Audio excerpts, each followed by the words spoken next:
Hello viewers, welcome to Scimitar Hindustan private limited.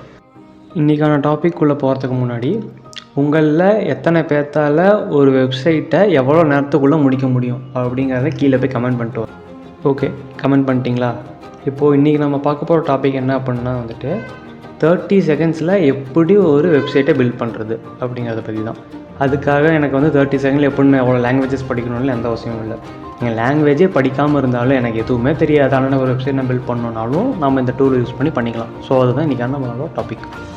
இப்போ எல்லோரும் browser open பண்ணிக்கோங்க. ப்ரௌசர் ஓப்பன் பண்ணோடனே சர்ச் பாருக்கு போயிட்டு புக்கிபே அப்படின்னு சொல்லிட்டு சர்ச் பண்ணிக்கோங்க. ஃபஸ்ட் எடுத்தோம் நமக்கு ஒரு லிங்க் வரும். அதை கிளிக் பண்ணோடனே நம்ம லாகின் பேஜுக்கு வந்துடுவோம். ஆல்ரெடி அக்கௌண்ட் இருந்துச்சுன்னா அதை லாகின் பண்ணிக்கோங்க, இல்லை அப்படின்னா சைன் அப் பண்ணிக்கோங்க. As usual sign up process தான். ஸோ ப்ராசஸ் கம்ப்ளீட் ஆனதுக்கப்புறம் என்ன வரும்னா, இப்போ பார்த்தீங்கன்னா அது சில கொஸ்டின்ஸ் கேட்கும். எந்த மாதிரி கொஸ்டின்ஸ்னால் உங்கள் கம்பெனி நேம் என்னங்கிறது கேட்கும். அதுக்கு நீங்கள் எந்த மாதிரி கம்பெனி நேம் வைக்கணும்னு நினைக்கிறீங்களோ அந்த கம்பெனி நம்ம வச்சுக்கலாம்.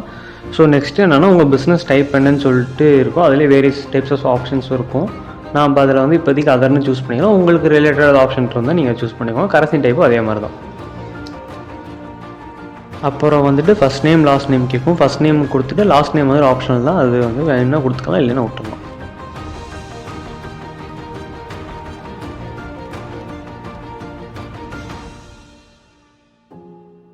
இப்போ அந்த டீட்டெயில்ஸ்லாம் ஃபில் பண்ணதுக்கப்புறம் பார்த்தீங்கன்னா நமக்கு டேஷ்போர்டு பார்க்குறதுக்கு இப்படி தான் இருக்கும்.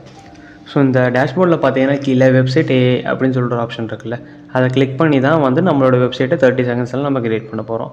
ஸோ இப்போ அந்த ஆப்ஷன் கிளிக் பண்ணிக்கோங்க. உள்ளே போனால் என்ன சொல்லணும்னா கிரியேட் வெப்சைட் அப்படின்னு சொல்லிட்டு ஒரு ஆப்ஷன் இருக்கும். அதையும் கிளிக் பண்ணிட்டோம்னா இப்போ நம்ம வெப்சைட் எந்த மாதிரியான வெப்சைட் அதை பற்றி டிஸ்கிரைப் பண்ண சொல்லும். ஓகேவா? ஸோ அதை பற்றி நம்ம சின்னதாக ஒரு டிஸ்கிரிப்ஷன் கொடுத்தாலே போதும். அதே மாதிரி மேலே பார்த்தீங்கன்னா லொக்கேஷன் ஒரு ஆப்ஷன் இருக்குல்ல, அந்த லொக்கேஷன் ஆப்ஷன் நமக்கு என்ன எங்கே வேணுமோ நம்ம மாற்றி வச்சுக்கலாம். இப்போ நான் ஈரோடுன்னு வச்சுருக்கிறேன்.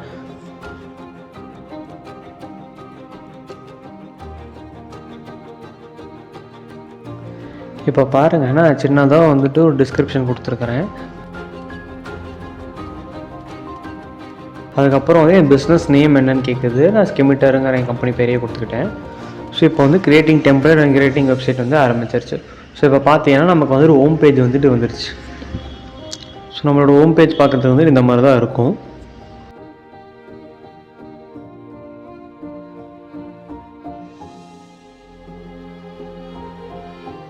ஸோ இந்த ஹோம் பேஜுன்னு இருக்குல்ல, அதுக்கு லெஃப்ட் சைடில் பாருங்கள் பேஜஸ்ஸு, கண்டென்ட்டு, தீமுங்கிற மாதிரி நிறைய ஆப்ஷன்ஸ் இருக்கும். இப்போ நான் அதில் கண்டென்ட்டை கிளிக் பண்ணிட்டு ஹெட்டரை கிளிக் பண்ணிட்டேன்னா எனக்கு சில ஆப்ஷன்ஸ் வரும். ஸோ அதில் போய்ட்டு இப்போ நான் மொபைல் நம்பர் மட்டும் எடிட் பண்ணணும்னு நினைக்கிறேன். ஸோ மொபைல் நம்பர் மட்டும் நான் சேஞ்ச் பண்ணிக்கிட்டேன். ஸோ அந்த மாதிரி என்னென்ன வேணும் நம்ம வேணுங்கிறதெல்லாம் சேஞ்ச் பண்ணிக்கலாம் அந்த கண்டென்ட்குள்ளே போய்ட்டு. இப்போ எனக்கு என் வெப்சைட்டில் என்னோடய லோகோ வரணும்னு நினைக்கிறேன் அப்படின்னா ஜஸ்ட் அங்கே லோகோ சேஞ்ச் அப்படின்னு ஒரு ஆப்ஷன் இருக்குல்ல, அது சேஞ்சு கொடுத்து என்னோடய லோகோ நான் அப்லோட் பண்ணிட்டேன்னா போதும், அங்கேயே வந்துடும். இப்போ லோகோ சைஸ் இதோட கொஞ்சம் எனக்கு பெருசாக வேணும் அப்படின்னு நான் நினைக்கிறேன்னா கீழே ஒரு ஆப்ஷன் இருக்குல்ல லோகோ சைஸ்ன்ட்டு, அதை நான் டிக்ரீஸ் பண்ணுறது மூலமாக என் லோகோவோட சைஸஸ் வேரி ஆகும். ஓகே, இதுக்கு முன்னாடி டேஷ்போர்டோட லெஃப்ட் சைடில் நான் நிறைய ஆப்ஷன்ஸ் இருக்குது அப்படின்னு சொல்லியிருந்தேன்ல, லைக் பேஜஸ், கண்டென்ட்டு, ஸ்டைலுங்கிற மாதிரி அந்த ஒவ்வொரு ஆப்ஷனும் எப்படி யூஸ் பண்ணலாம் அப்படிங்கிறதுக்கான சின்ன சின்ன எக்ஸாம்பிள்ஸை நம்ம பார்க்கலாம்.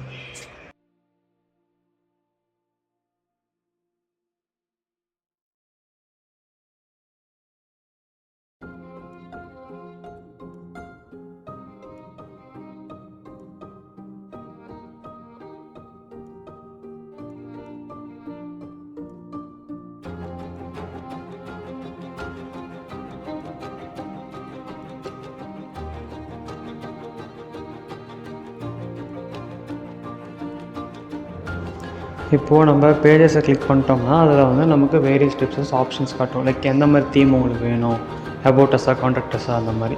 இப்போ அதில் நமக்கு எந்த மாதிரி தீம் வேணுமோ அந்த தீமை நம்ம கிளிக் பண்ணிட்டு நமக்கு வேணுங்கிற மாதிரி நம்ம எடிட் பண்ணிக்கலாம். இப்போது நம்ம தீம் செலக்ட் பண்ணோன்னே பார்த்தீங்கன்னா நம்மளை ஒரு டிஸ்கிரிப்ஷன் கொடுக்க சொல்லும். அந்த பேஜ் எந்த மாதிரி இருக்கணும்ட்டு அதை கொடுத்துட்டோம்னா அவ்வளோதான். ஸோ இப்போ பார்த்தீங்கன்னா நான் கொடுத்த டிஸ்கிரிப்ஷனுக்கு ஏற்ற மாதிரியான பேஜை அதுக்கு க்ரியேட் பண்ணி கொடுத்துருக்குது. இன்றைக்கான கண்டென்ட் அவ்வளோதான்.